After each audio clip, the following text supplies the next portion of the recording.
Bom dia, pessoal, tudo bem com vocês? Espero que todos tenham descansado bem e voltamos aí nesse sábado de manhã para estudarmos um pouquinho mais sobre esse tema, o tema do retorno de Cristo. Antes de entrar no assunto, eu gostaria de mostrar para vocês o livro que eu escrevi, lançado ano passado, E Deus Falou na Língua dos Homens. Eu trouxe algumas cópias para poderem ser vendidas aqui na livraria, preço R$30, é uma introdução à Bíblia, então você que quer conhecer melhor o texto sagrado, os aspectos contextuais, desde Gênesis até Apocalipse, passando virtualmente por todos os livros, todas as divisões importantes, aspectos, um pouquinho de hermenêutica, muita informação histórica e contextual, está lá na livraria. Trouxe poucas cópias, Essa daqui já é do Pastor Emílio, mas temos 21 cópias lá, então corre lá para você poder adquirir num preço, acho que está mais barato que a Amazon, Então já é uma vantagem para quem está aqui e que esse livro possa servir de bênção para você. Bom, pessoal, nessa manhã, eu gostaria de, nesse tempo e na minha próxima apresentação, gostaria de falar com vocês sobre alguns pontos importantes do livro do fim, que é conhecido por nós, o livro do Apocalipse, o Apocalipse de João. Vou lidar particularmente com os primeiros 3 capítulos, mas lidar numa perspectiva um pouquinho diferente do qual você está acostumado talvez de encarar esse livro. E muita gente tem dificuldade de ler Apocalipse, e ao ler Apocalipse joga todas as suas expectativas para um futuro incerto, para um futuro tenebroso, para um futuro onde muitas coisas podem acontecer, você não sabe exatamente como e nem tão pouco quando, mas você fica com aquela grande marca e ponto de interrogação na cabeça. O que quer dizer tudo isso? E para você que está participando da conferência, você está tendo a oportunidade de ter uma visão muito bem equilibrada de quase todos os pontos do Novo Testamento relacionados com o retorno de Cristo, O reverendo Pedrucci falou sobre Timóteo, sobre as diretrizes finais que o apóstolo Paulo deu a ele. O reverendo Emílio falou sobre a perspectiva da escatologia em Paulo, primeiro aos Tessalonicenses. E eu vou falar sobre esse livro que foi o último a ser escrito dentre todos os livros do Novo Testamento, e por ser o último traz uma visão, vamos dizer assim, bem acabada, mas uma visão que não é apenas uma visão do futuro, mas é uma visão do presente. Nós não podemos olhar para o futuro sem perceber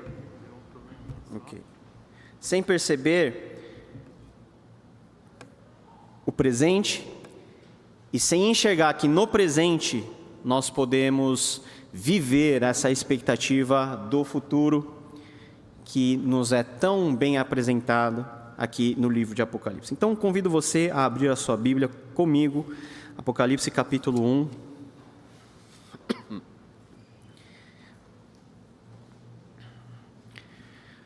Livro do Apocalipse de João, capítulo 1, a partir do versículo 1. Revelação de Jesus Cristo que Deus lhe deu para mostrar aos seus servos o que em breve há de acontecer. Ele enviou o seu anjo para torná-la conhecida ao seu servo João, que dá testemunho de tudo que viu, isto é, a palavra de Deus e o testemunho de Jesus Cristo. Feliz aquele que lê as palavras desta profecia, e felizes aqueles que ouvem e guardam o que nela está escrito, porque o tempo está próximo. João, às 7 igrejas da província da Ásia, a vocês, graça e paz da parte de que era e que há de vir, e dos 7 Espíritos que estão diante do seu trono, e de Jesus Cristo, que é a testemunha fiel, o primogênito dentre os mortos e o soberano dos reis da terra. Ele nos ama e nos libertou dos nossos pecados por meio do seu sangue, e nos constituiu reino e sacerdotes para servir a seu Deus e Pai. A Ele sejam glória e poder para todo sempre. Amém. Eis que ele vem com as nuvens e todo olho verá, até mesmo aqueles que o traspassaram, e todos os povos da terra se lamentarão por causa dele, assim será. Amém. Eu sou o Alfa e o Ômega, diz o Senhor Deus, o que é, o que era e o que há de vir, o Todo-Poderoso. Eu, João, irmão e companheiro de vocês, no sofrimento, no reino e na perseverança em Jesus, estava na ilha de Patmos por causa da palavra de Deus e do testemunho de Jesus. E no dia do Senhor achei-me no Espírito e ouvi por trás de mim uma forte voz, como de trombeta, que dizia: escreva num livro o que você vê e envia a essas 7 igrejas: Éfeso, Esmirna, Pérgamo, Tiatira, Sardes, Filadélfia e Laodiceia. Voltei-me para ver quem falava comigo. Voltando-me, vi 7 candelabros de ouro, e entre os candelabros alguém semelhante a um filho de homem, com uma veste que chegava aos seus pés e um cinturão de ouro ao redor do peito. Sua cabeça e os seus cabelos eram brancos como a lã, tão brancos quanto a neve, e os seus olhos eram como chama de fogo. Seus pés eram como um bronze numa fornalha ardente, a sua voz como o som de muitas águas. Tinha em sua mão direita 7 estrelas, e de sua boca saía uma espada afiada de 2 gumes. Sua face era como o sol quando brilha em todo o seu fulgor. Quando vi, caí aos seus pés como morto. Então ele colocou a sua mão direita sobre mim e disse: não tenha medo, eu sou o primeiro, o último, eu sou aquele que vive. Estive morto, mas agora estou vivo para todo sempre, e tenho as chaves da morte e do Hades. Escreva, pois, as coisas que você viu, tanto as presentes como as que acontecerão. Este é o mistério das 7 estrelas que você viu em minha mão direita e dos 7 candelabros. As 7 estrelas são os anjos das 7 igrejas, e os 7 candelabros são as 7 igrejas. Amém. Senhor nosso Deus, louvamos e glorificamos o Teu nome, Tu que és, que eras e que há de vir. Te rogamos, ó Deus, que nessa manhã o Senhor, por meio do Teu Espírito, ilumine o nosso coração e a nossa mente, para que a esperança do Teu retorno, para que a esperança da nossa fé possa ser cada vez mais consolidada. É o que te pedimos em nome de Jesus. Amém. A história do cristianismo sempre foi marcada por muito sangue, por muita violência. E quando nós vemos a história da igreja, principalmente nos seus primórdios, quando quase todos os grandes homens de Deus tiveram que passar por situações muito difíceis e tiveram que entregar a sua vida diante do Senhor. E quando nós lemos essas histórias e quando nós vemos para a nossa própria vida hoje, nós somos ao mesmo tempo desafiados, mas também constrangidos. Nós engrandecemos e temos em alta estima tudo que os nossos antecessores, irmãos mais velhos na fé fizeram, mas ao mesmo tempo nós sentimos aquela pontinha de vergonha por nós não termos a mesma disposição de, se preciso for, ir até as últimas consequências por amor de Cristo e do seu Evangelho. O Brasil teve seus mártires, né?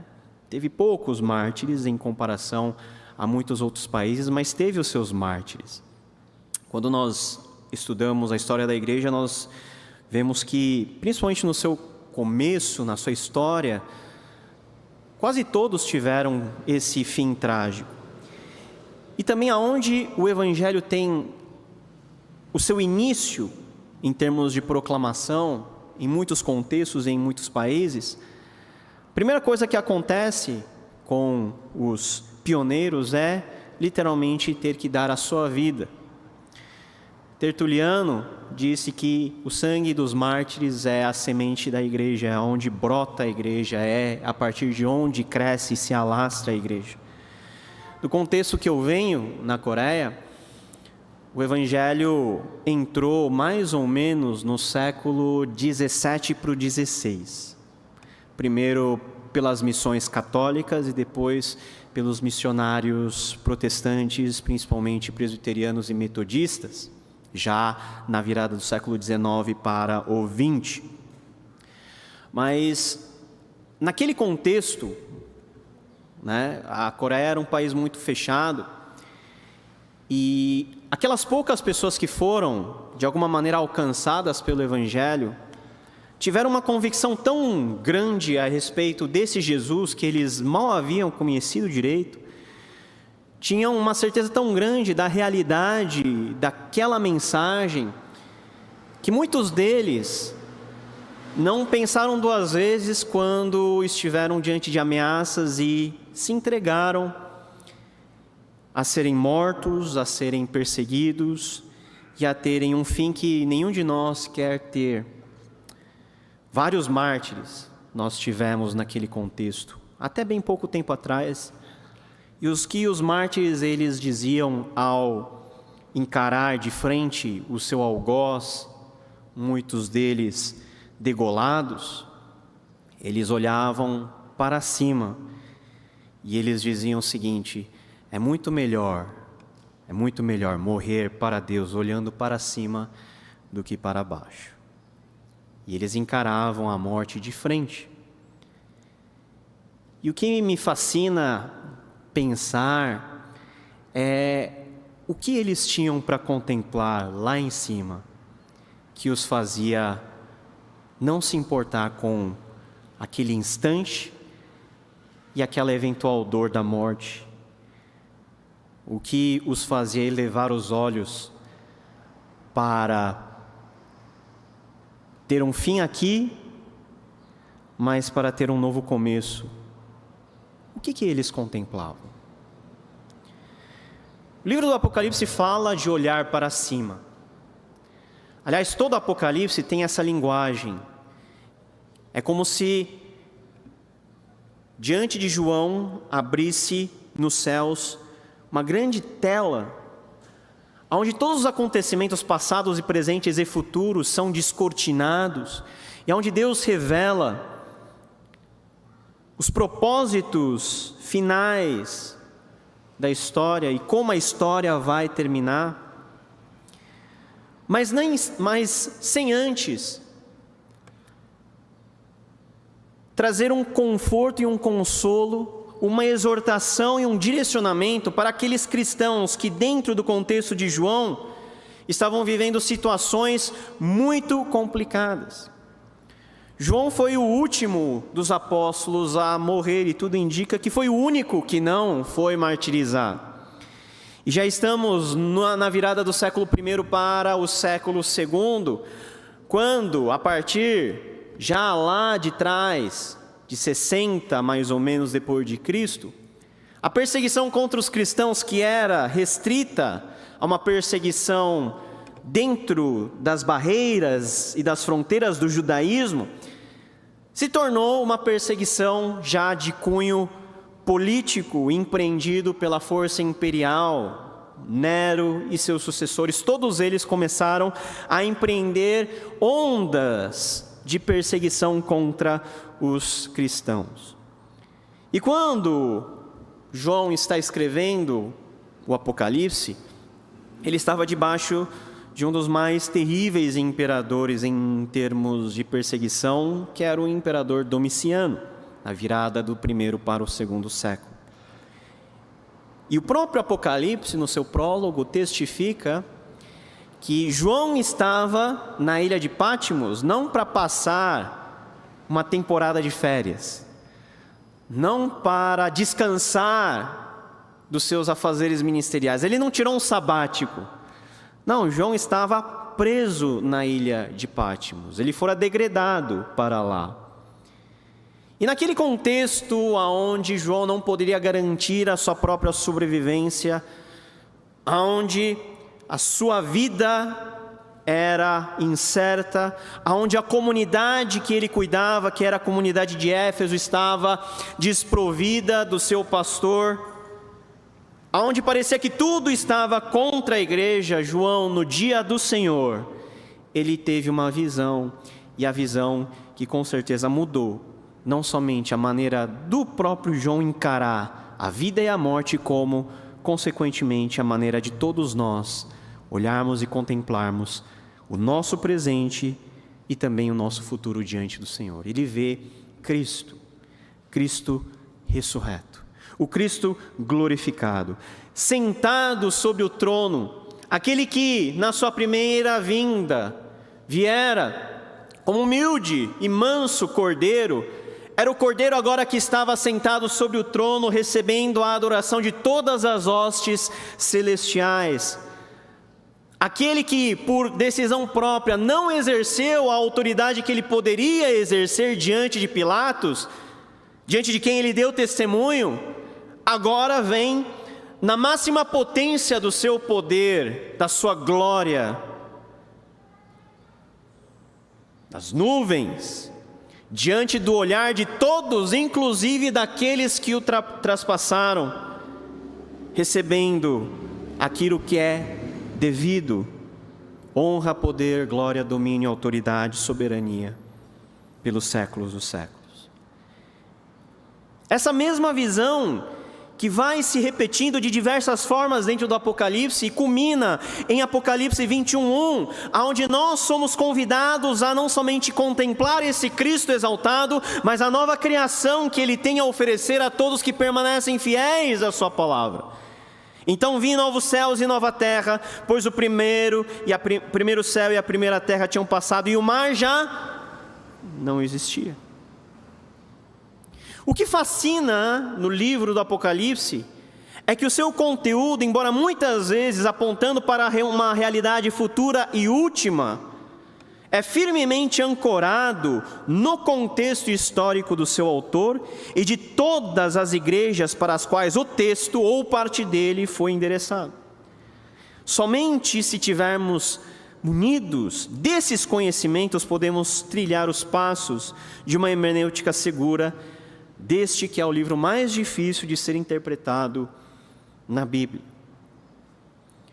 Meu objetivo com vocês é mudar um pouquinho a forma de vocês lerem o Apocalipse, desmistificando alguns conceitos nossos e incentivando vocês a lerem com afinco, porque o próprio Jesus disse que bem-aventurados seriam aqueles que lessem essa mensagem. Então nós não precisamos ter medo, nós não precisamos ter receio, porque Apocalipse não fala de coisas fantasmagóricas que vão acontecer no futuro. Apocalipse está tão presente em nossas vidas, como esteve na realidade de todos aqueles que nos antecederam na fé. Em Apocalipse, o presente e o futuro formam um bloco só. O Apocalipse, em termos de gêneros literários, não é algo inédito. Dentro do contexto judaico, nós tínhamos vários outros documentos chamados de Apocalipses, que eram escritos por várias pessoas e que colocavam lá uma autoria pseudoepigráfica, ou seja, o carinha lá está escrevendo uma visão que ele teve e ele coloca lá, que foi Moisés que teve, que foi algum grande herói do Antigo Testamento. E ele fazia isso para que as pessoas pudessem ler e para legitimar aquilo que ele está escrevendo. Mas João aqui, ele coloca o seu próprio nome dizendo: eu, João, irmão e companheiro de vocês, aonde? No sofrimento, no reino e na perseverança em Jesus, estava na ilha de Patmos por causa da palavra de Deus e do testemunho de Jesus. Eu, João, eu vi e eu escrevo, eu dou testemunho dessas coisas. A autoria está bem consolidada. João, apóstolo de Jesus Cristo. E ele envia esse documento primariamente às chamadas 7 igrejas da província da Ásia Menor. É uma província do Império Romano, onde hoje é a Turquia, que fazia parte do círculo de relacionamento do apóstolo João. Então, se você vê aí no slide, você vê que começando por Éfeso, Esmirna, Pérgamo, Tiatira, Sardes, Filadélfia, Laodiceia, se você ligar todos esses pontinhos, forma como se fosse uma ferradura. Ou seja, é a rota por onde o mensageiro tinha que passar para entregar em cada igreja as cartas devidas. E essas cartas, quando você analisa, e nós vamos fazer esse exercício na parte final de hoje, você vê que existe uma perspectiva para o futuro, uma esperança escatológica, mas que está muito ancorada na realidade física, presente daqueles cristãos que em cada cidade estava passando por dificuldades que lhes eram peculiares, mas que eles deveriam ser direcionados, ser exortados, ser confortados e consolados a não desistirem, a seguirem firmes, mesmo diante de perseguições, mesmo diante de problemas. As igrejas em Éfeso, Sardes e Laodiceia estavam mostrando, por exemplo, sinais de letargia espiritual. A igreja de Pérgamo tinha mártires, pessoas que morriam por Jesus. Tiatira e Filadélfia foram elogiados por causa de sua perseverança diante da perseguição, e a igreja de Esmirna estava sofrendo e enfrentando perseguição. Filadélfia tem uma promessa de que, embora a tribulação viesse, ela escaparia dela. Situações muito reais, muito palpáveis. No geral, então, podemos separar essas 7 igrejas entre aquelas que estavam em um certo conforto e aquelas que estavam sofrendo agudas crises dentro da sua comunidade. E as cartas que João envia, na verdade, só utilizando-se a mão de Jesus, mas a carta é de Jesus, por meio de João, é para despertar essas igrejas e para consolá-las. Simultaneamente, nós podemos ver que o livro do Apocalipse lida com um contexto muito maior do que as próprias 7 igrejas da província da Ásia. Apocalipse é uma denúncia clara de Jesus contra um mega império que promovia a sua paz à custa de muita violência. O que nós chamamos de Pax Romana é uma paz, não no sentido pleno da palavra paz, mas simbolizava o controle daquele império por meio do poderio militar, por meio do abuso, por meio da violência, por meio do estabelecimento de vários tipos de ideologia, que naquele contexto faziam com que as pessoas ansiassem ser romanos, quisessem fazer parte dessa cultura e se submetessem a ela, de forma religiosa também. É para essa Roma que Jesus, ele convida toda a igreja a olhar, comparando ela à Babilônia. Essa é a linguagem que João vai utilizar. Roma é a grande Babilônia, que embora forte em seu poder, tem uma condição moral detestável e por isso não pode haver comunhão entre Deus e o seu povo com a Babilônia, seus deuses e suas práticas. Quando nós vamos avançando dentro do contexto de Apocalipse, nós também temos uma questão que era crucial para os cristãos, mas também era crucial para os judeus. Ou seja, como que os cristãos que agora estavam recebendo Jesus, que estavam constituindo comunidades, que estavam lutando para viver de acordo com o Evangelho, tendo como herança maior do judaísmo o monoteísmo, a convicção que existe apenas um Deus a quem deve toda a honra e toda a glória, como que esse povo poderia sobreviver diante de um contexto tão plural em termos religiosos, aonde o bizarro não era crer em um Deus, mas o bizarro exatamente era crer em um só Deus, e o normal era crer em vários deuses.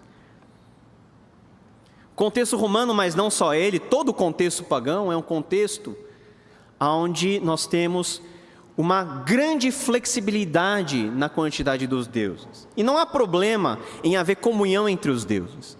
Os romanos assimilaram para si todo o panteão grego e todo o panteão de todos os povos que ele dominava. Mas Quando chega na vez dos cristãos, os cristãos têm uma séria reserva com esse negócio de Roma ser o grande império, e toda a religião de Roma deve ser aprendida e deve ser vivida por todos os seus cidadãos e por todas as pessoas que fazem parte desse grande domínio. Para os cristãos, isso não colava, porque para os cristãos não havia a possibilidade de negociar o princípio mais fundamental da sua fé, que é crer em Deus, crer em Jesus Cristo como o único e suficiente Senhor e Salvador. A gente pensa que os romanos, eles perseguiam os cristãos porque os cristãos eram excêntricos. Pode ser.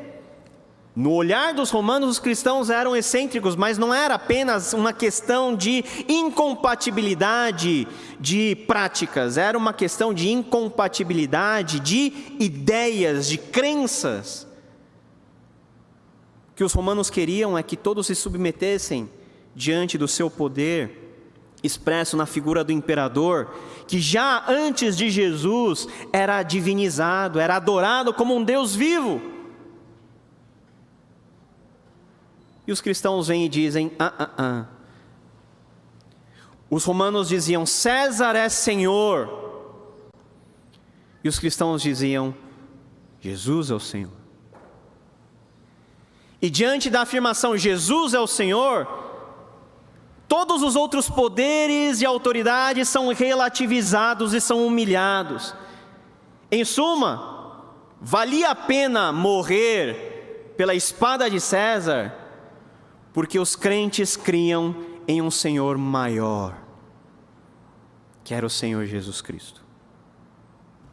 E é no contexto de intensificação do culto imperial a partir de César Augusto, e posto em prática pelos imperadores que o sucederam, que uma série de problemas para os cristãos teve início. Por exemplo, na época da redação do Apocalipse, entre 89 e 90, um templo em honra a Domiciano foi erigido na cidade de Éfeso, justamente a cidade onde era a cidade base de João. Diante dos olhos dos cristãos, estavam pipocando muitas situações de ameaça, muitas situações de perigo, ligados a essa questão de que poder, diante de que poder eu vou me submeter? Eu faço uma análise mais pragmática, pensando naquilo que vai me trazer mais benefício? Ou eu tenho uma análise mais, vamos dizer assim, espiritual, pensando naquilo que realmente é a verdade? É um dilema difícil aqui. É um dilema muito difícil, que não é apenas dilema de 2000 anos atrás, continua sendo o dilema de hoje, dentro dos nossos contextos, e por isso o Apocalipse é tão necessário para a nossa leitura hoje. Uma historinha que começava a ter bastante reverberação dentro da sociedade romana, e que de alguma maneira aparece nas entrelinhas do Apocalipse, era o mito do Nero revivido. Nero todo mundo conhece, um imperador terrível. Por causa dele é que nós temos as primeiras grandes perseguições a nível imperial contra os cristãos. Foi debaixo do seu reinado que apóstolos importantes como Pedro, como Paulo perderam a vida. Mas sempre é assim. Pode ser um imperador terrível, sempre terá os seus admiradores. E Nero também tinha seus admiradores. Nero era inimigo dos cristãos, mas quem não era cristão, quem gostava das artes, quem gostava desse jeito mais excêntrico de Nero ser, teve uma grande decepção, teve uma grande comoção quando ele foi assassinado no dia 9 de junho de 68. E começou-se a espalhar uma ideia de que Nero não morreu. Essa história de Elvis não morreu, né? Dizem que o Michael Jackson está vivo, né? Sempre os grandes mitos nunca morrem. E quando morrem, não morreram de verdade, foi só teoria da conspiração, eles estão lá numa ilha esperando o seu retorno. E as pessoas criam que esse Nero que morreu, ele voltaria para, de alguma maneira, vingar a usurpação e o golpe de Estado que ele havia tomado. Talvez essa é a imagem que está por trás do levante final de Satanás contra o seu povo.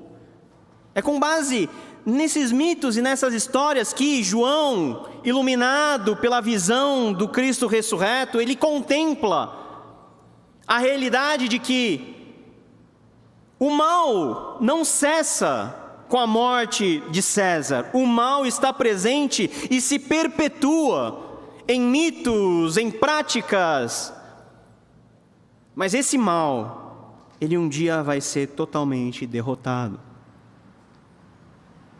Diante de perigos de um sistema hostil ao Evangelho, ou da ameaça da acomodação da igreja a esse sistema demoníaco, a revelação de Jesus Cristo às igrejas da Ásia Menor tinha como objetivo derradeiro mostrar que, a despeito de todas as circunstâncias, Cristo era o vencedor final, aquele que julgaria todas as nações. E há uma preocupação em mostrar que Deus, por meio de Cristo, Ele vindicará definitivamente o seu povo, implantando o seu reino e transformando toda a realidade em um mundo de justiça. Se o contexto dos cristãos naquela época era um contexto de perigo, as cenas iniciais do filme Paulo, o apóstolo de Cristo, lembra? Pessoas sendo queimadas, Paulo tendo que fugir pelas ruelas de Roma para não ser identificado e ser preso. Você imagina viver dentro daquela situação? E o filme pegou bem leve. O negócio era terrível. Uma situação onde os cristãos não poderiam nem sair para fora, nem emitir sons altos, onde tudo era na clandestinidade, onde as pessoas não podiam dar glória a Deus alto, não é por causa das barreiras de tradição, não era porque se desse alto morria mesmo, porque era identificado como crente. Mas por que que esse povo permaneceu tão resiliente diante da morte? Porque eles tinham a convicção de que a recompensa deles estava garantida e a convicção de que aquele mundo tenebroso tinha dia e hora para passar. A implementação da justiça divina, essa justiça que abarcará a própria igreja e todo o universo. A cena final do Apocalipse é a vitória do Cristo sobre o sistema do mundo, ilustrado na figura da queda da grande Babilônia e o estabelecimento do reino definitivo de Cristo, a quem é tributado o título máximo de Rei dos Reis e Senhor dos Senhores. E diante desse Cristo, que é Rei dos Reis e Senhor dos Senhores, o César, que eventualmente estava exercendo o poder maligno, teria o seu fim, e deste modo, consequentemente, não deveria ser temido e nem tão pouco adorado. A revelação extraordinária do Apocalipse é que esse reinado do Cristo vitorioso será exercido não sozinho, não solo, mas esse Cristo que venceu sozinho, ele compartilha do seu reino para que junto com o seu povo ele possa reinar. O reino de César era passageiro, o reino de Cristo é eterno. O reino do César é ele sozinho exercendo o poder absoluto. O reino de Cristo é aonde, debaixo de Cristo, nós assumimos a nossa posição original de sermos com ele reinantes em novos céus e nova terra.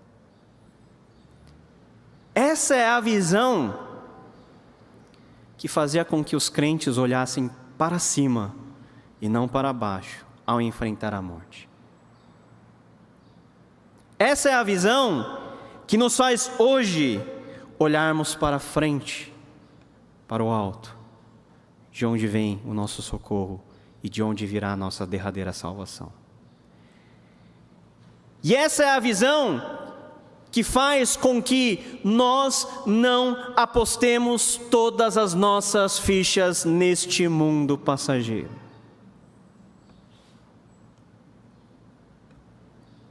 A considerar a posição peculiar de Apocalipse dentro do Novo Testamento, uma pergunta muito importante é classificar o tipo de gênero literário de Apocalipse. Que Apocalipse é difícil de ler, na verdade.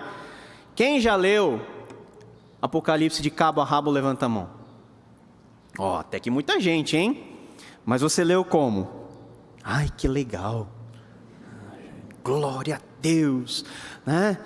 O que Deus tem para falar comigo hoje? Caiu a grande Babilônia, mãe de todas as meretrizes.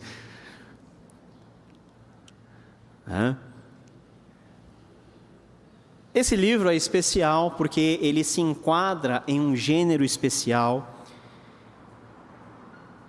E falar sobre o gênero de Apocalipse ilumina um pouquinho sobre os propósitos que esse livro tem. Basicamente, o livro do Apocalipse, ele é um livro que não pode ser simplesmente classificado de uma só maneira, porque Apocalipse é uma junção de pelo menos 3 tipos de gêneros literários. Nós temos o gênero apocalíptico, nós temos o gênero profético e nós temos o gênero epistolar. Nós vamos, nessa manhã, explorar o apocalíptico e o profético e na nossa próxima palestra nós vamos falar um pouquinho do gênero epistolar. Gênero apocalíptico, né? Apocalipse de João 1. Este é o Apocalipse de João. Revelação, Apocalipse de Jesus Cristo que Deus lhe deu. A palavra Apocalipse quer dizer revelação. Revelação de quê? Nós vamos ver. Fora isso, Apocalipse também tem profecia. Versículo 3, feliz é o que lê e que ouve as palavras desta profecia. E versículo 4, eu, João, envio cartas às 7 igrejas que estão na Ásia Menor. Então são 3 os gêneros literários de Apocalipse. Começando pela profecia, nós estamos nos referindo a uma palavra de Deus dirigida a pessoas em situações reais, no tempo presente delas, com a intenção de apresentar-lhes a vontade de Deus para aquele momento, sendo a profecia uma declaração da perspectiva de Deus na vida presente do seu povo. Quando nós falamos de profecia, nós temos uma concepção errada de profecia, como se fosse a adivinhação do futuro. Embora a profecia possa conter direcionamentos para o futuro, mas se você analisa estatisticamente todas as profecias da Bíblia, todas elas estão com os 2 pés firmados na realidade presente do seu povo. A profecia é para hoje. A profecia, ela transforma por meio da instrução direta de Deus a nossa vida hoje, podendo nos dar vislumbres do porvir, mas o hoje é que está no foco. O propósito divino na profecia é principalmente estimular uma resposta fiel no presente, e não de prover um projeto absoluto para um futuro incerto. Nós, quando nos deparamos com esses conceitos, nós pensamos muito lá na frente. E às vezes a gente quer pensar lá na frente porque o presente nos aborrece. Fala a verdade, você quer ir para o céu por quê? Que aqui é difícil. Aqui você tem que estudar para o vestibular, no céu não. Né? Aqui você tem que trabalhar de sol a sol, de segunda a segunda. No céu, né? No céu você vai navegar pelo rio, um rio de todinho, né?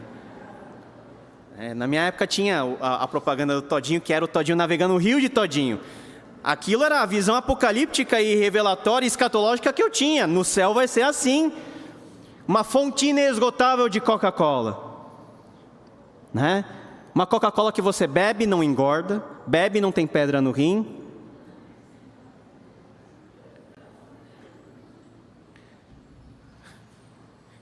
E aqui não, né?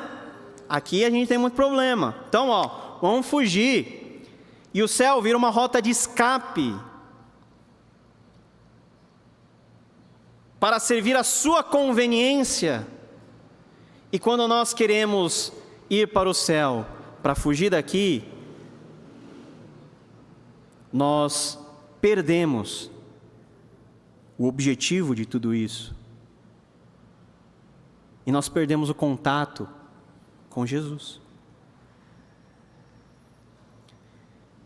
A profecia tem essa dimensão de ser uma intervenção pontual de Deus no nosso presente. Por quê? Porque Deus, Ele se importa com a nossa vidinha aqui.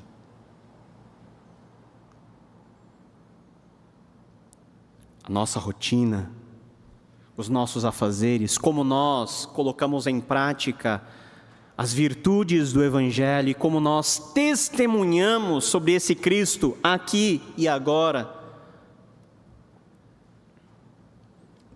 Esse âmbito profético é o âmbito sobre a qual a igreja ela é alicerçada, porque toda a igreja é alicerçada em dois pilares básicos, nos profetas e nos apóstolos. Como literatura apocalíptica agora, nós temos um tipo de documento que era muito comum, como eu falei, que é uma linguagem um pouquinho mais imagética, um pouquinho mais elaborada, mais simbólica, mais codificada, que tem um propósito muito específico. Se a profecia, ela quer nos ensinar e direcionar a vivermos como povo de Deus, diante de Deus, neste mundo e nesta vida,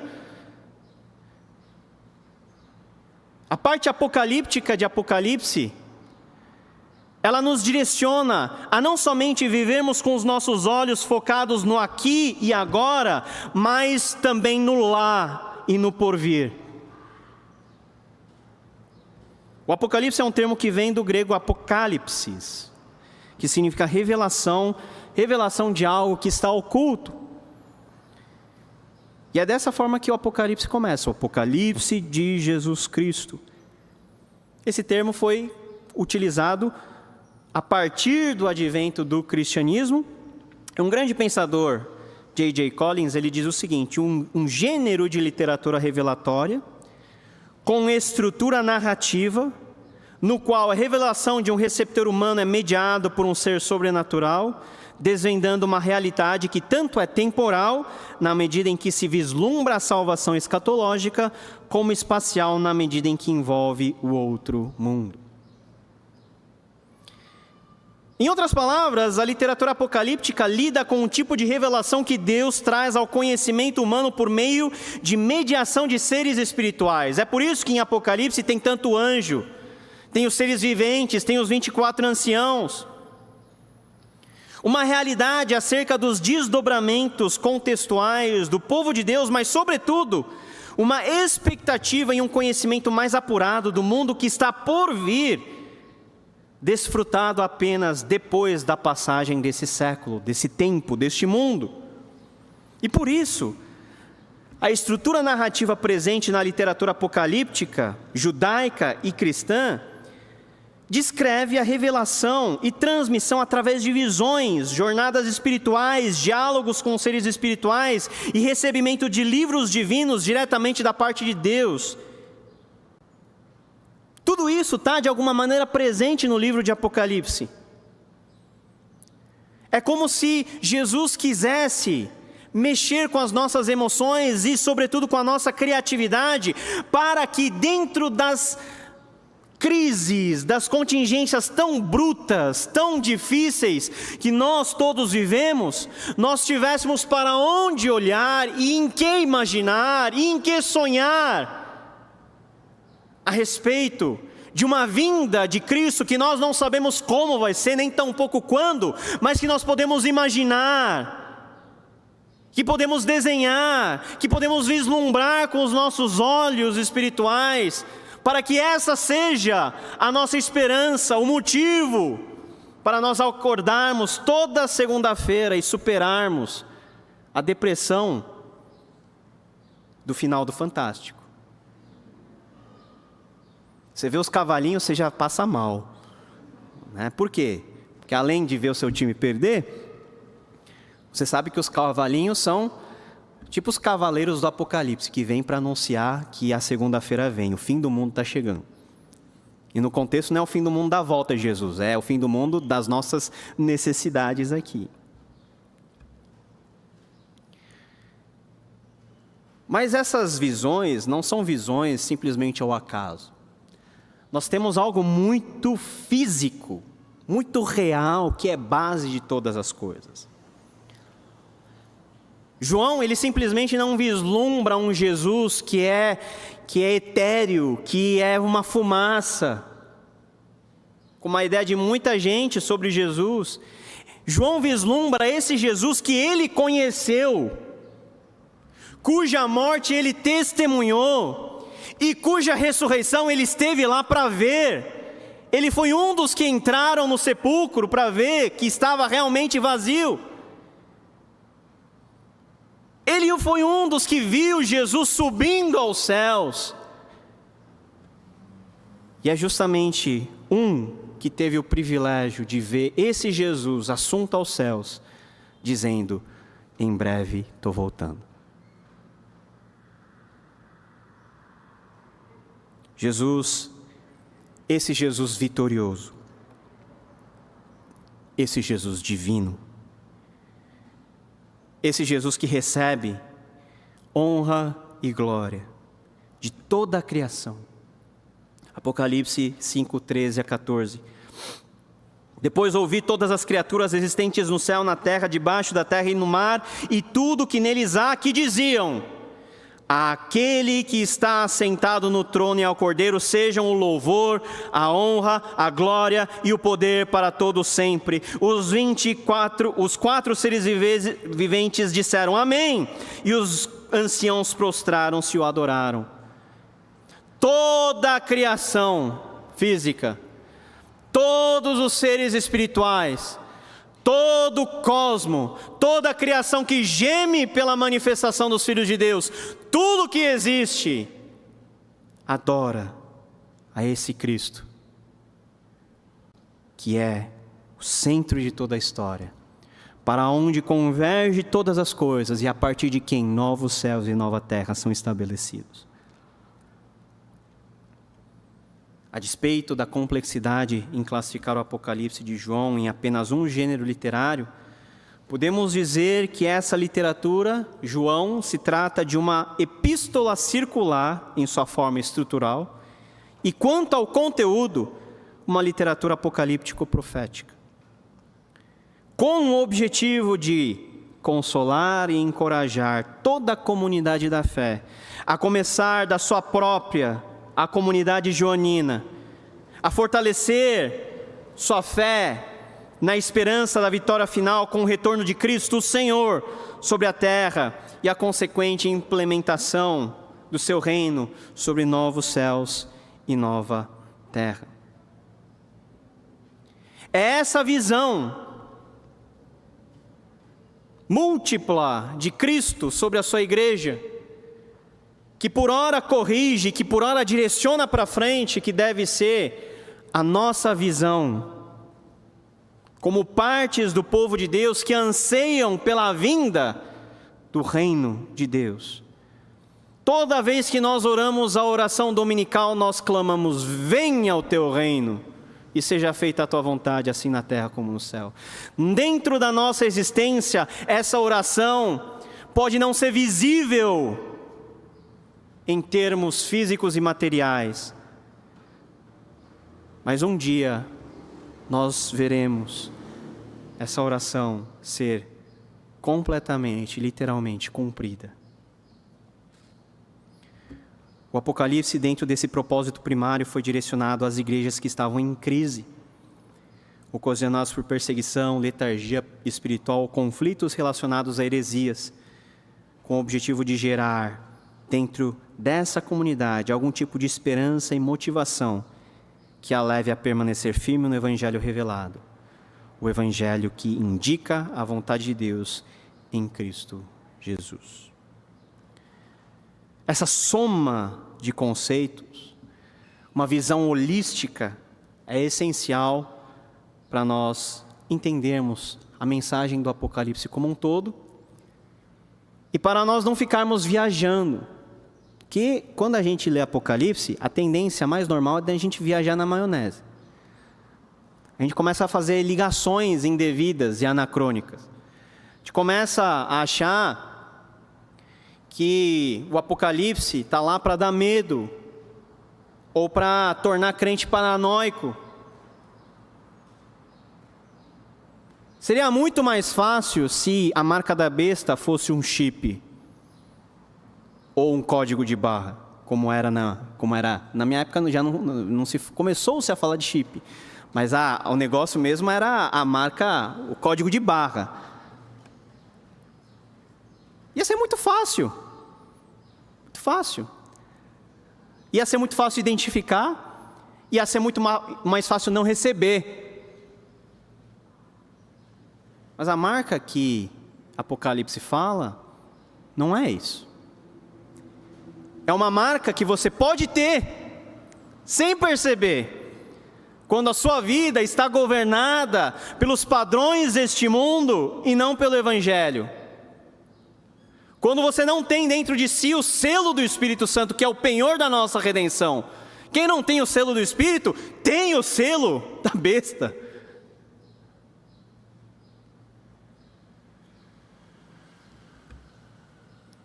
Ligar o Apocalipse à nossa esperança. Quero trazer à memória aquilo que dá esperança. A gente canta. Mas o que te traz esperança? A gente confunde conceito. A gente confunde expectativa com esperança. Expectativa é o que você tem agora. Estou estudando para o vestibular, você é uma pessoa bem-sucedida, vou ter uma família linda, vou viver até os 99 anos. Isso é expectativa. Isso é o que você quer que aconteça. E vamos falar a verdade? É difícil acontecer exatamente do jeito que você quer. Mas a esperança está alicerçada em algo muito mais firme, em algo muito mais visível, em algo muito mais sólido. A nossa esperança está não em coisas, a nossa esperança está no Filho de Deus, encarnado, que morreu por nós, que ressuscitou, que ascendeu aos céus, que está à destra de Deus Todo-Poderoso, que um dia há de vir para julgar os vivos e os mortos, cujo reino não tem fim. Pode tirar o seu cavalinho da chuva, as ideologias dos homens, todas têm limitação.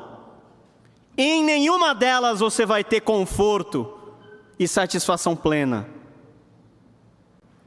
Pode tirar o cavalinho da chuva, nenhuma teoria econômica vai resolver as mazelas. Não resolveu até agora. Pode amenizar, pode trazer desenvolvimento em algumas partes, mas resolver, e eu colocar toda a minha esperança nisso. O que o Apocalipse ele está nos perguntando é o seguinte: para onde você está olhando? É para cima ou é para baixo? E se você olha para cima, você não vê a espada cortando o seu pescoço. Você não tem como causa última qualquer tipo de necessidade que a gente possa passar em meio a essa existência. Você está olhando para cima. Você está olhando para Cristo. Você está olhando para as coisas que são inabaláveis. Você está olhando para aquilo que realmente importa.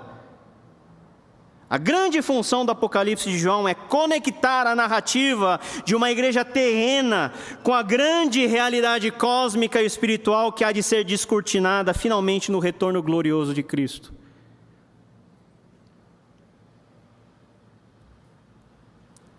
O Apocalipse de João, ele mexe com esses conceitos que estão intrinsecamente relacionados, o futuro no mundo por vir e o presente no presente século, fazendo com que nós estejamos no presente, vivamos dentro das limitações desse presente século, mas com a nossa mente e o coração conectado em algo perfeito e pleno, que é o mundo por vir.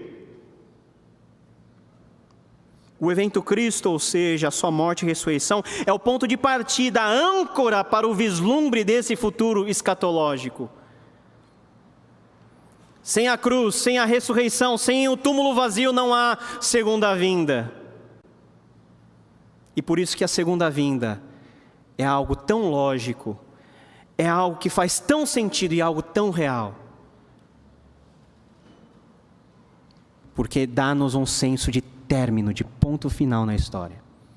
Ou seja, nós não ficamos a ver navios só vendo Jesus subir. Jesus subiu, e eu? Não é o grande questionamento dos discípulos? Jesus está subindo, e agora? Jesus está subindo, já imaginou? Jesus está subindo. Aí todo mundo olhando. Né? Jesus subiu, se ocultou, e teve que descer 2 anjos e falou o quê? Varões galileus, calma, take it easy, man, calma.